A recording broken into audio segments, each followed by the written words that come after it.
Ортаға! Жолдош министр, республикалық оқу борборунун өздүк курамы 100 жылдык салтанатка тизилди. Баяндаган полковник Дубанаев. Саламатсыздарбы жолдоштор.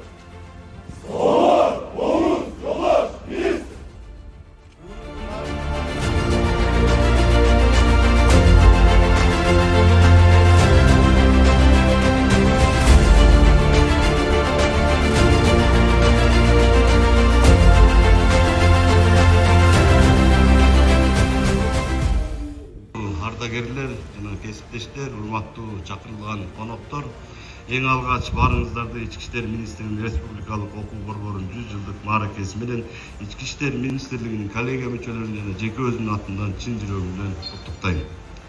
Мындан туура бир кыл мурда 1924-жылы Кыргыз автономдуу облусу жаңыдан түптөлүп, Кыргыз Республикасынын эң алгачкы пайдубалы курулган мезгилде элибиздин коопсуздугун камсыздап, кылмыштуулукка каршы күрөшүү үчүн Кыргыз милициясы түзүлгөнүн баардыгыңыздар жакшы билесиздер.